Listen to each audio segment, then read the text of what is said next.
con una cámara de aficionado para que intentara entrevistar a los Escobar, la esposa de Pablo Escobar, saldría junto con sus hijos y prosiguió con tono amenazante. La columna de hoy se llama Aló, Pablo Escobar. Óscar Ritoré, entonces director de producción de NTC Noticias, tenía ese sábado 27 de noviembre de 1993 la información que todo periodista hubiera querido. Una fuente de la fiscalía le contó aquella madrugada hace 30 años que María Victoria Henao, la esposa de Pablo Escobar, saldría junto con sus hijos Juan Pablo y Manuela del edificio Altos del Campestre de Medellín, donde vivían bajo protección del CTI.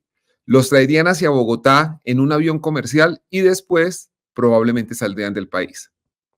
Saberlo unas horas antes le dio una ventaja a Óscar, que es un formidable reportero, y él supo aprovechar esa ventaja. En medio de la precariedad tecnológica de la época, logró que un periodista transmitiera en vivo el paso de la caravana de los Escobar hacia el aeropuerto de Río Negro. Además, ubicó en la pista del Dorado un equipo para registrar su llegada.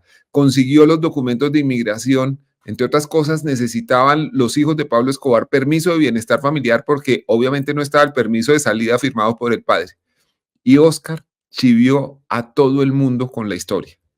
La misma fuente le dijo que el destino de los Escobar sería Alemania y que saldrían del país en un vuelo de Lufthansa que despegaría esa noche. En el noticiero suponíamos que la familia del capo viajaría en primera clase y encontramos una silla disponible en el segundo piso del Jumbo 747. Nuestro plan era embarcar a Óscar con una cámara de aficionado para que intentara entrevistar a los Escobar durante las 13 horas que iba a durar el vuelo, incluyendo una escala en Caracas. El boleto de primera y ordenado a última hora era muy caro.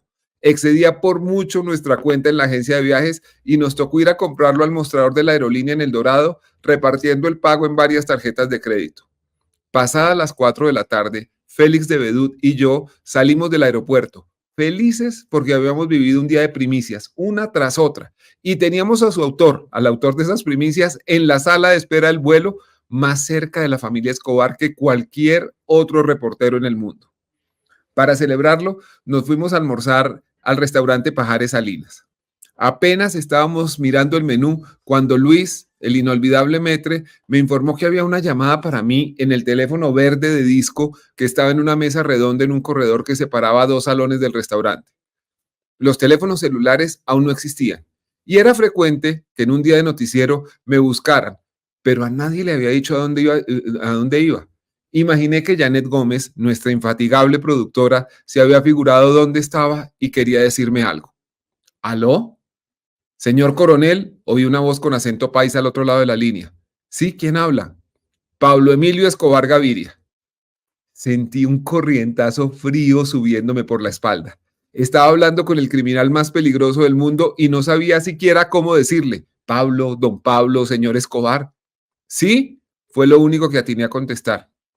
Sé que un periodista suyo, el señor Ritoré, va a viajar con mi familia a Alemania, dijo, a sabiendas del susto que yo debía tener al otro lado de la línea, y prosiguió con tono amenazante. Recomiéndele que no los moleste. Como quizá usted tenga noticias de ellos antes que yo, voy a llamarlo para que me cuente. Óscar ya debía estar a esa hora abordando. Nunca pude advertirle sobre la llamada. Contra lo que nos habíamos imaginado, los Escobar no estaban en primera clase, sino en la cabina de económica. El periodista descendió por la escalera de caracol y empezó a buscarlos. Yo no he conocido a alguien más persuasivo que Óscar Ritoré. Con su labia invencible de Armenia Quindío, logró convencer a Juan Pablo Escobar y luego al resto de la familia de conversar con él, aunque fuera sin grabar. El largo vuelo fue también una ocasión para que los Escobar descargaran sus angustias y temores. Óscar los escuchó con consideración y genuino interés humano. Le reiteraron que no querían hablar en el avión, pero que le darían la primera entrevista de sus vidas al llegar a su destino. Cuando aterrizaron en Frankfurt, el avión no pudo llegar al terminal. Una escalerilla fue arrimada en la mitad de la pista. La policía alemana bajó a los Escobar y los condujo hacia una camioneta.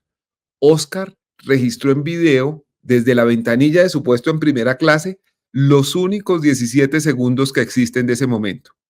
Como sabía que había policías a bordo y en la puerta de salida, hábilmente sacó la cinta de la pequeña cámara de video 8, la reemplazó por otra nueva y se metió la grabada entre los calzoncillos.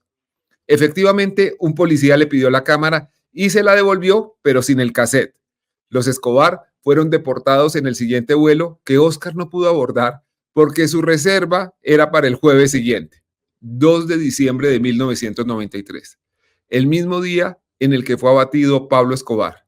Lo ubicaron por radiogonometría, ya que el capo rompió su costumbre de hacer llamadas breves y se extendió ayudándole a su hijo a responder un cuestionario para la revista Semana.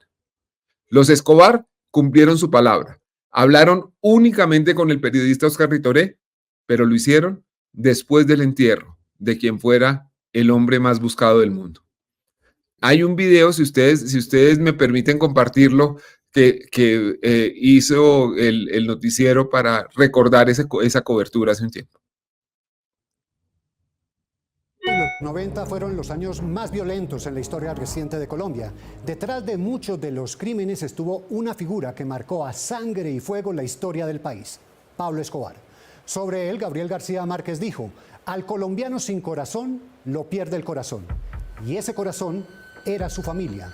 Uno de nuestros fundadores, el periodista Oscar Ritoré, contó así esta historia.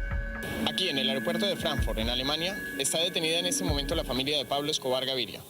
La policía lo somete a un interrogatorio. El avión de Lufthansa que trajo a la esposa de Escobar, la hija menor, a Juan Pablo Escobar, y a su novia, arribó a Frankfurt a las 8 de la mañana hora de Colombia. De inmediato la policía abordó la nave y retuvo a los 4 viajeros. Esta es la imagen del momento en que es conducida hasta la camioneta de la policía Manuela Escobar y la novia de Juan Pablo. En su interior ya se encuentra la esposa y el hijo del jefe del cartel de Medellín. NTC dialogó durante una hora fuera de cámaras con Juan Pablo Escobar durante el vuelo. Afirma que no está asilado en Alemania, simplemente ingresaron como turistas. Viajan solos, llevan $6.000 en efectivo. Juan Pablo Escobar me convirtió en su seguro de vida y no me dio la entrevista en esa hora de vuelo. Y finalmente no me la dio nunca en el vuelo. Me la dio 15 días después en Bogotá. ¿Por qué será? Dicen que cuando Manuela Escobar canta esta canción recuerda a su padre, los momentos que pasó con él, momentos que para ella y su familia están distantes, pero muy presentes. La última vez que lo vieron, Pablo Escobar estuvo más triste que nunca. Primera vez que veo a Pablo Escobar llorar porque su familia se iba. ¿La conmovió? Muchísimo, muchísimo. Inclusive a todos decíamos que habíamos salido del país también en otras circunstancias y él siempre había sido fuerte y capaz. Pero esta vez nos llamó muchísimo la atención, pues la última vez que lo pudimos ver, porque lloró realmente. Lo que había ahí era una trama para acercar a Escobar como un animal, desesperarlo, porque sabían que el único elemento que sacaba al reptil de su agujero o al roedor de su madriguera era que su familia estuviera expuesta. Juan Pablo, de 16 años, el hijo mayor de Pablo Escobar, está dispuesto a enfrentar la responsabilidad de sacar a su familia adelante, a tratar de cambiar el rumbo de una vida muy distinta a la que le ha tocado vivir a los demás muchachos de su edad. Pues lógicamente nos tenemos que preparar. Queremos salir del país, queremos pedirle a alguien cualquier persona que nos pueda ayudar a hacerlo. Queremos educarnos, queremos prepararnos. Para Juan Pablo Escobar, las demostraciones de ayer en el entierro de su padre no son, de ninguna manera, un presagio de nuevas violencias. Es simplemente el reconocimiento póstumo de las personas a quienes Pablo Escobar ayudó alguna vez. Porque él también fue pobre, él también vivió lo que era el sufrimiento de la gente de la clase baja. Y cuando tuvo sus medios y su dinero, cualquiera haya sido la forma que lo haya obtenido, lo compartió con la gente y se unió a ellos y a las tristezas, al deporte, para el bienestar común. Los Escobar viven hoy en un apartamento de 10 metros de largo por 5 de ancho. Están permanentemente vigilados por la Fiscalía, el Ejército y la Policía. Prácticamente desde los 4 años estoy en condiciones malas para vivir. Me tocó vivir en Nicaragua a los 4 años, en Panamá, rodeado de hombres siempre que no tenía ninguna amistad conmigo y con el anhelo de tener amigos de mi misma edad. Ahora lo puedes hacer, con una nueva vida. No, porque La gente puede que mire esto como una nueva vida, pero para nosotros la vida sigue peor porque nuestro padre de todas maneras era nuestro padre, él desapareció. La gente no lo conoció como padre ni como amigo, ni siempre conoció otra clase de persona y no tuvo manera de compartir con él. Nosotros no nos medíamos, no teníamos límites, para nosotros no existía el no, a nosotros nos habían formado, creado y construido para hacer, no para parecer.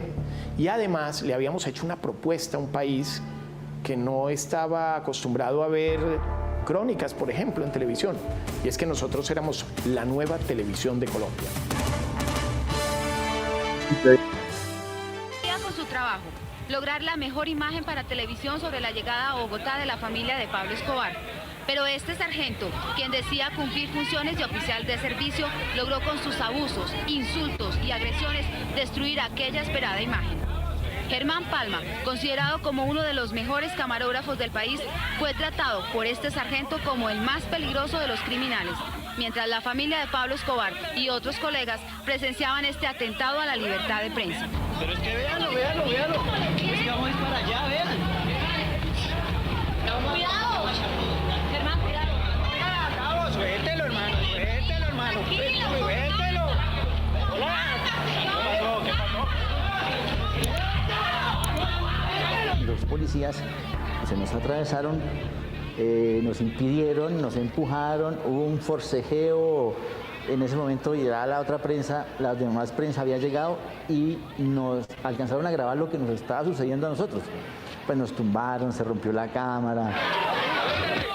NTC elevará queja a la Procuraduría General de la Nación y a la Dirección General de la Policía, ya que el suboficial incurrió en los delitos de lesiones personales, destrucción de bien ajeno y obstrucción a la prensa.